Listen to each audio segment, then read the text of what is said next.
You are listening to Sean of the South. I'm your host tonight, Sean Dietrich, and it is a pleasure. We are coming to you live through the podcast airwaves and the radios all over the nation.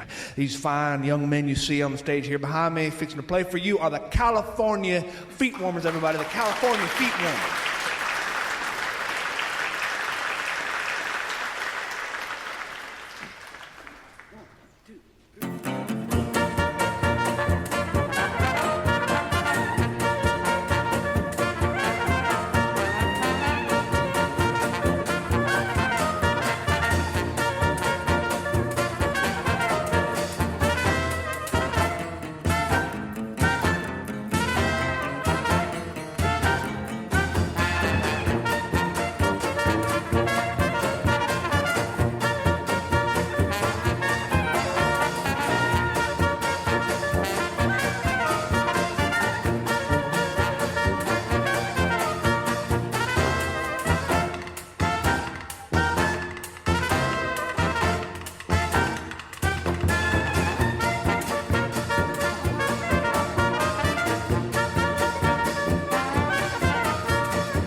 California Feet Warmers, everybody. The California Feet Warmers.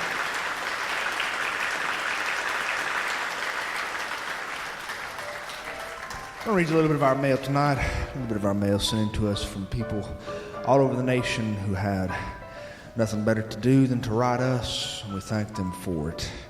Ann from Tallahassee, Florida. Sean, my mom Cynthia is from Tampa, and she turned 82 this past Saturday. 82. I've been blessed to be able to spend time these past few weeks traveling with her on a girls' trip. We've been to Georgia, North Carolina, Tennessee, and we were able to spend some time with her two younger sisters, one of whom will turn 79 on Tuesday. So please wish my precious mother a happy 82nd birthday from me. Happy 82nd birthday to Ann's mother, Cynthia. Happy 82nd birthday from everybody here tonight. Harriet Anders, Columbia, South Carolina. Sean had a friend whose greatest goal in life was to go to New Orleans, Louisiana, to go see what the city was all about. We went together on a road trip, and it was the best trip we've ever had. It was the first time she'd been away from her daughters. She has two daughters, both ages 8 and 4. And we enjoyed ourselves. Mama had a good time. We listened to your podcast on the way back to South Carolina to prepare us mentally for being back home and to convince us that we needed to go back home with our families because we could have stayed gone forever. It was that much fun. Your friend, Harriet Anders. Karen Schofield, Findlay, Ohio. Sean, I wanted to share a story with you about my father. I was blessed with a dad who loved lavishly, a little short on the discipline side of life, which was left to my poor mother, but I learned so much from my dad. A valuable lesson was always learned. He was born in 1903 on a small farm in Kansas. He and his identical twin were numbers 10 and 11 and 12. His mother died after nursing the rest of his family through scarlet fever. Each of the 3 older daughters was assigned a baby or toddler to be their responsibility. Times were tough, but somehow they survived and even thrived. Somehow Dad learned to make the best of every situation. When I was 13 or 14, our family was given the opportunity to stay in someone's mountain cabin in Colorado. We started out in our car, but we'd only driven 55 miles when the car broke down just when we entered Buffalo, Oklahoma. My mama saw this as a crisis and was quite upset. My father, however, heard that there was a movie house a few blocks away.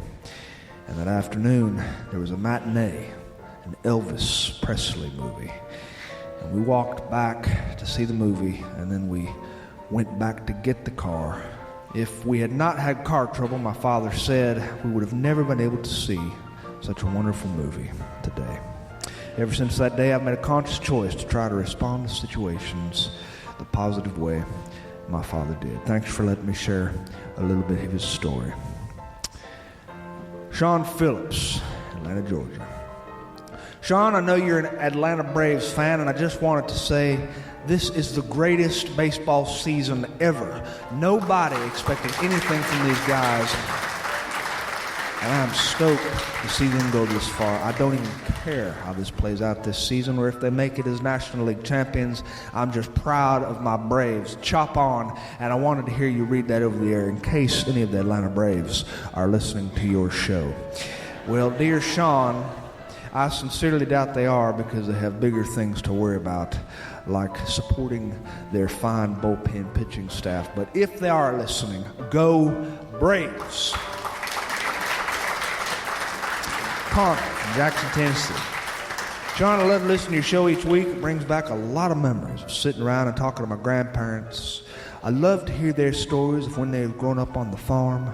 These are my favorite stories. There's nothing like going home and eating some good old home cooking. My grandma can cook. She can cook. Every time I go home to visit her, she has a tray of oatmeal chocolate chip cookies waiting for me and some homemade sausage balls. Holy Lord. I swear that the more I go home, the harder it is to fit in my pants.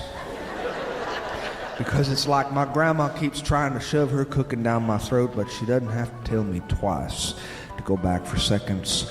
I can assure you that. Just want to let you know that the cooking genes have somehow been passed down to me, and that I can cook some of the best meals ever. I have a lasagna that has 3 different types of meat in it and 4 different types of cheese. Sean, if you're ever in Jackson, Tennessee, please let me know and I'll make you some country fried steak and gravy with some of my homemade cheesy mashed potatoes and greens and cornbread. And just so you know, our door is always open to you. Thanks for all your stories. May the Lord bless you, your friend Connor. Dear Connor, save a spot at the table for me if you would, and I'll be there shortly. Darian Atkinson, Pretty Prairie, Kansas. Sean, my son turned me on to your show. And at first I was like, why is this guy reading so much mail over the air? It was kind of weird. The next week I listened again and I was like, oh, wait a second. I like this part of the show.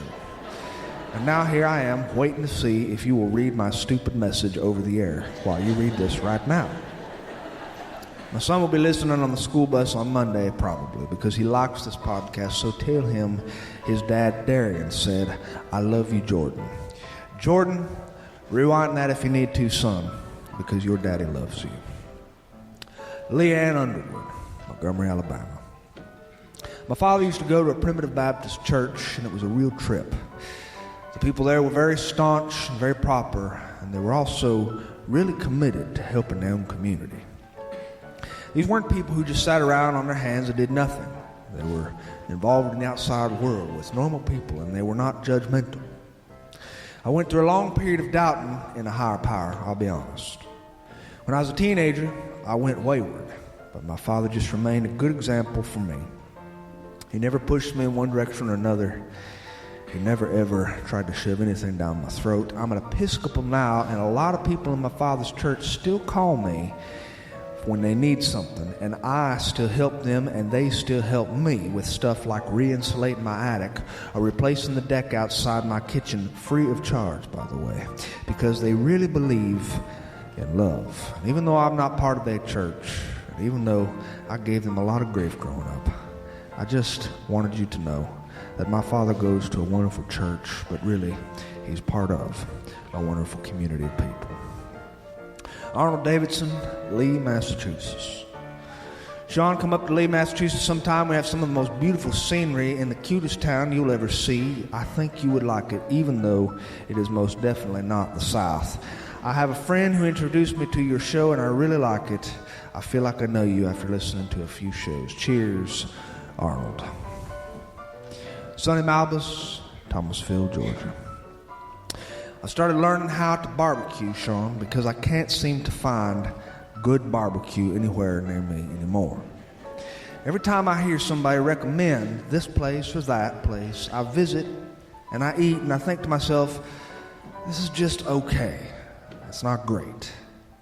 You see, I'm comparing my food to the food that my father cooked. He was the best cook I ever knew. He always had food smoking on the grill, and before he died, his food was the centerpiece of that. He never taught me how to barbecue. He never taught anyone how to do what he did because we all just took for granted that he'd always be there. And now that he's gone, there's no such thing as good barbecue anymore. So I'm trying to remember the little clues from my childhood and piece his barbecue back together. And I think I nailed it this past weekend. My brother thought so too, and that's a big step because he's the most critical, judgmental jerk I know. I believe that I am bringing my father back to life through food. It's the little things you miss about somebody, not just the big things, you know? I'm going to get it down pat one day, and I'm only going to wish that he was here to taste what I cook and be proud of me. Anyway, I think he's guiding me in the right direction. Do you think that's possible? Dear Sonny, I offer this prayer to the heavens in your honor and for your benefit. May your barbecue not be dry. May it be smoked to perfection, and may the bark on your pork shoulder be dark. And may your sauce be forever sweet and tangy, forever and ever. Amen. And that's letters from our listeners. We're going to have another tune here. California Feet Warmers, everybody. The California Feet Warmers.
Well, y'all should have seen that food back there.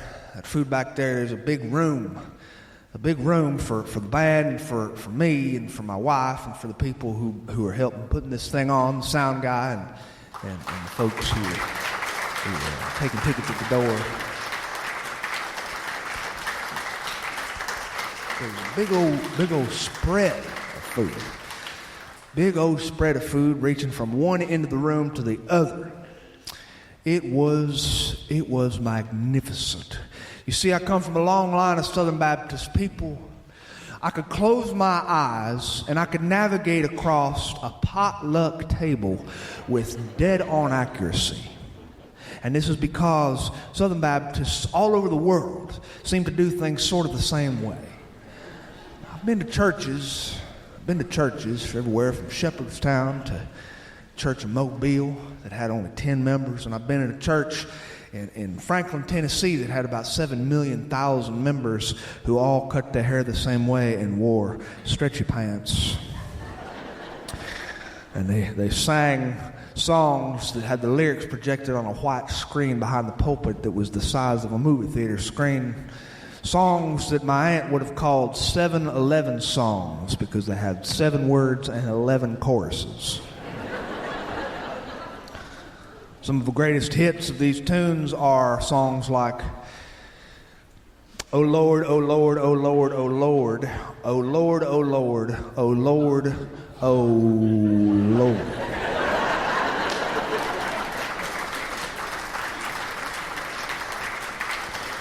It's tremendous creativity to write these new tunes. I've been in churches that are tiny little buildings way out in the woods with a lawn that is mowed by a man who lives close to town, who comes there twice a week to make sure things are going right. 2-room churches without bells, without steeples, just one pitched roof made of metal with a little rust on the top and clapboard siding, wood floors, wood pews, wood ceilings that reverb the voice of the preacher across the room, and a little tiny room in the back of the building called the Fellowship Hall. This is where God lives, because a Southern Baptist cannot do fellowship without having fried chicken. It is said that long ago, the first Southern Baptist ancestors who landed on Plymouth Rock, who boarded the Mayflower, were carrying red and white striped buckets in their hands. And when they got to the big table that was a feast that was for the newcomers to this grand nation, they set it up in the same way that potlucks have been being set up since the beginning of time. I can close my eyes and tell you what's on the table. Way over here on the left, you got these coolers of tea. Sweet tea. If you want unsweet tea, you're just going to have to go home and make it yourself, because no self-respecting Southern Baptist woman would leave her tea unsweetened. This is a new trend. This is a new thing that I did not grow up with. These orange igloo coolers with the little nozzle on the bottom and the big lid on the top are filled with sweet tea, and maybe there's one with lemonade if you're somewhere up in mid-Alabama or somewhere closer to middle Florida. And if you keep moving along, you will see fried chicken, a holy sacrament among my people. Fried chicken is something that we take very holy among our congregations. And there are no two fried chickens that are alike. Sister Edna makes her fried chicken extra crispy, but Sister Lula May makes her fried chicken original recipe with a little bit of black pepper in the batter. One woman's fried chicken has very thick batter. The other is so thinly battered that you can peel it off. You can peel it off when you get it to your plate and eat it, just the batter by itself, and slurp it for your sister to see at the table. They both are communicating to you as a young boy that you must try their chicken. And these are women who do not like each other. In fact, Sister Lula and Sister Edna would rather see each other strung up by their nylons than hear a compliment given to the other woman. You must give compliments equally to Sister Lula and Sister Edna, or they will string you up by your tongue from a very, very tall tree and watch you die from dehydration. You keep going down that potluck line and you'll see things like casseroles. Casseroles are another holy sacrament among the Southern Baptist tradition. These glass casserole dishes are lined up like God's own little army on the potluck tables, which are really these long wooden card tables that have these folding legs that will pinch off your fingers if you don't know what you're doing. These casserole dishes contain things like chicken casserole, chicken mushroom casserole, chicken rice casserole, chicken broccoli casserole, chicken cheese casserole, chicken casserole, chicken cheese casserole. And then once you pass the chicken casseroles, you've gone into no man's land, which is a free-for-all. You'll see all sorts of things that you don't expect to see on a Baptist potluck line. You'll see this kind of casserole that has spaghetti noodles in it, and is that tuna? I'm not real sure. It also has English peas and onions that don't look quite sautéed all the way. Brother Hootie's wife made this, and you've got to be careful because that woman is crazy. She just goes into her kitchen, she starts pulling things out of the cabinets and throwing it in there and sticks it in the oven. You got to be very careful because her food can make you ill. You keep on going past her and you will see Wally's wife. She has made a casserole dish that has chunks of meat in it that are very strange, and if you eat meat from this casserole, you'll have to pick buckshot out of your teeth. She says it's chicken, but it tastes an awful lot like the squirrels your granddaddy used to kill. You're not sure what it is, so people steer clear of these casseroles. And then you move toward the section where potatoes rule the landscape. You have potato casserole, you have potato cheese casserole. You have this wonderful Southern Baptist sacrament, which is a potato casserole. The potatoes are cut about the size of your thumbnail, cubed, and they're placed into a casserole dish topped with 18 different kinds of cheese, 19 if you're a Methodist, and then topped with cornflakes, Kellogg's cornflakes on top of casserole. I know it sounds strange if you weren't raised as a Deepwater Baptist, but if you were, you seek this casserole out because this is the coup de grace of any potluck table. You keep walking along and you will find things that you probably don't want to eat because they were made by the elderly women. They would make Jell-O salad with mayonnaise in it and salt it on top. It doesn't make a whole lot of sense. When you eat it, it makes even less sense to your taste buds. They make ham salad. It's pinkish in color. It looks like reconstituted hair cream.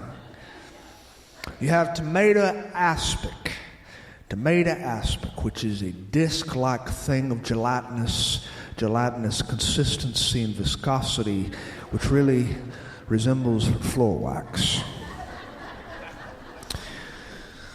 You have things that people have been making a long time before you were born, like ambrosia. And then at the very end of this potluck line, at the very end, our desserts are very simple indeed. Basically, a Southern Baptist makes a dessert by taking some kind of fruit and killing it with sugar and heat, and then placing a buttery crust on the top. And then you have pound cake. There is nothing more perfect than pound cake. The recipe has come to us through generations of women who know how to satisfy the longings of the human soul. Pound cake comes to us from Eve herself. Eve was standing at the kitchen stove one day, and the Lord was walking through the garden, admiring his handiwork. And Eve said, "Lord, how do I satisfy this man Adam?" And the Lord said unto her, 1 pound of sugar, 1 pound of white flour, 1 pound of butter. put it together with 1 pound of love and kindness, and you shall have dominance over the rest of this planet. And from your loins you shall give birth to Billy Graham and George Beverly Shea and all sorts of people who will teach you the importance of pound cake. And I consider myself to be one of these converts. I believe in the healing power of pound cake. More than that, I believe in the women who have dedicated their lives to learning how to make it. Every church I've ever been to, of every denomination, has one woman in their congregation who is referred to as the pound cake lady. The pound cake lady. In fact, I can look and see many of you here tonight looking at your neighbor. Perhaps you know a pound cake lady. These kind of women are very special creatures indeed. Oftentimes they wear pearls and Estee Lauder's Youth Dew fragrance.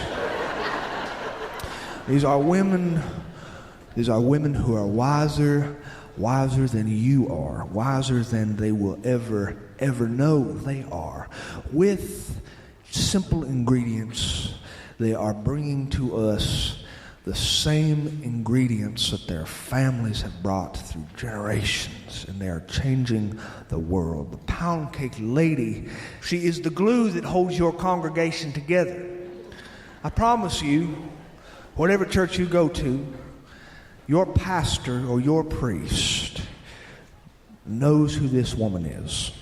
And she is known simply by her name by a lot of people, the pound cake lady. I can remember the women in my childhood making cakes like this, and they would set them up on the line, and there were several men in the congregation, deacons, who would skip the entire potluck altogether and move straight for the pound cake. And this is why they say you should never trust any deacon with a waistline that is any slimmer than 38. These men would get huge slabs of pound cake and place them on their paper plates, those flimsy paper plates with the clamshell edges that could barely sustain 1 scoop of baked beans. They would walk back to their table, and by the time they got to their table, the pound cake was gone. I knew one pound cake lady named Miss Carla. Miss Carla, I had been to her house on the day my sister was born. Miss Carla was babysitting me, and I was in her kitchen. She had an apron on. It had frills on the bottom and frills on the chest. It was red and white polka dot. And she had something in the oven. I didn't even have to see her make it. I knew what was in that oven because I could smell that trademarked scent floating through her house. It was pound cake. And I was like a dog who hadn't eaten in 10 days. I marched up to her, and I just stood there. She turned on the oven light, and I looked through that little window, and I saw that thing inside the bundt pan. There it was. It was almost ready for annihilation. Miss Carla was the pound cake lady. In her kitchen, in a framed piece of glass, there was an embroidered piece of material with cross-stitching letters that said, "Blessed is she who feeds. Oh, blessed is the woman who feeds." I can remember when that cake came out of the oven in that little circular bundt pan, she set it on the counter. She said, "It's got to cool." And then she placed a big, long skewer right into the center to make sure that the consistency was all the way through. And she pulled it out, and she said, "Would you like to lick the stick?" And I licked the stick, and I felt heaven and earth begin to tremble. This must have been what Adam felt like when Eve fed him his first slice. This is why mankind has been forever dominated by the fair sex.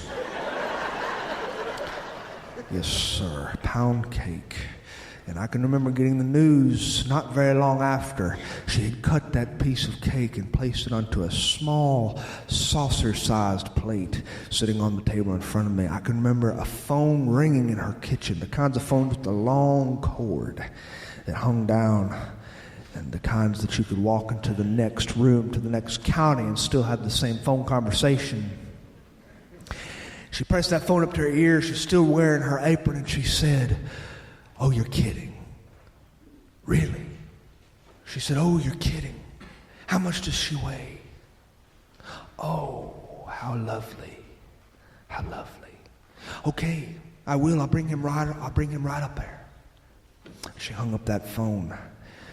She came to me and she undid the back straps of her apron and she pulled it over her head and she sat down across from me. She said, "Let's pray, shall we?"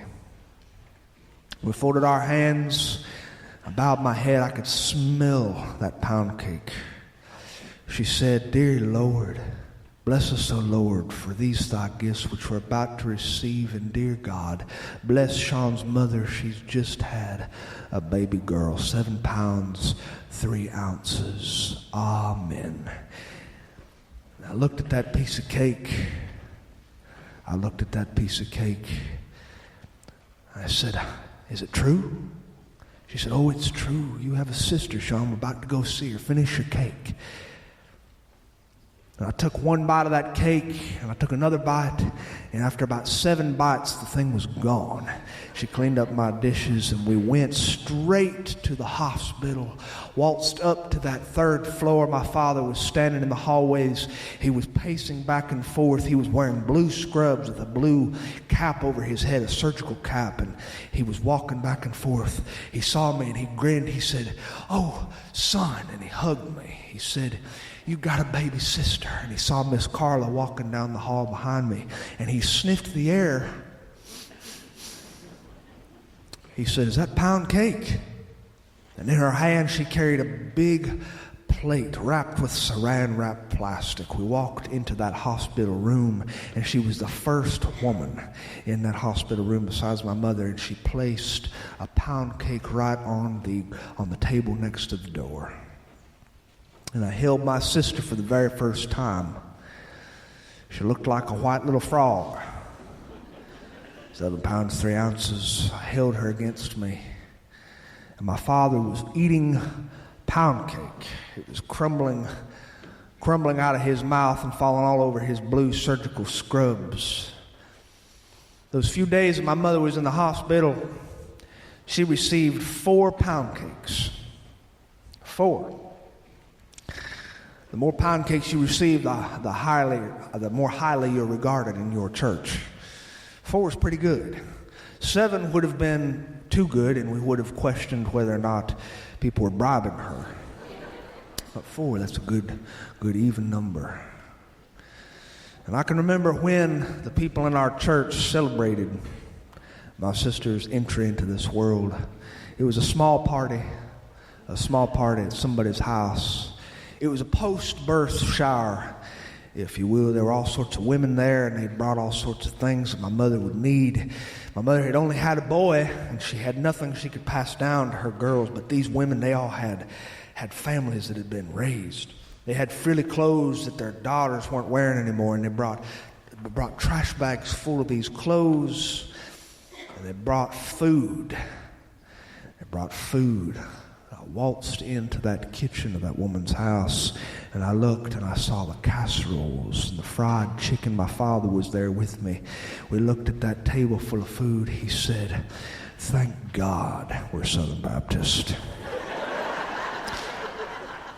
It was about a month ago, we were in South Alabama, a small church in a small community just off the highway. It was way out, tucked away in the woods. Longleaf pines grew straight shafted, touching the sky with their furry tops and their grayish purple bark. We found this church. It was smaller than small, a 2-room building with a big fellowship hall in the back. My wife was driving because she gets motion sick if she doesn't drive, and we got into this grass parking lot. There were cars parked at every which way, trucks with mud on the fenders and knobby tires, and little Cadillac LTDs with the rich person window in the back. These cars were big enough to hold a church service in. There were all sorts of cars, Nissans and Dodges and country people country people. We walked straight to the sanctuary through the small room that had green carpet to cover up the old wooden floors, and the wooden pews were all aligned, and the lights were off, and I could smell something coming from that back room. We got into the fellowship hall. It was a linoleum-floored room with a drinking fountain in back and an asbestos ceiling, and the sounds of laughter and voices and people. And there were long card tables pressed together with casserole dishes on tops of these tables and orange igloo coolers with large lids full of sweet tea. And my wife walked beside me, and in her hands she had something that she set at the very end of the table. And a young boy came running toward her, and he wrapped his arms around my wife, and he hugged her, which to a woman like my wife, who has not had the glory of children, who has not had the privilege of childbirth, is the second greatest feeling in the world. The first greatest feeling in the entire world is being married to the Poundcake lady, which is exactly what that little boy called my wife. Hey, thanks for having me this evening. It's been a true pleasure. Thank you very much. Thank you.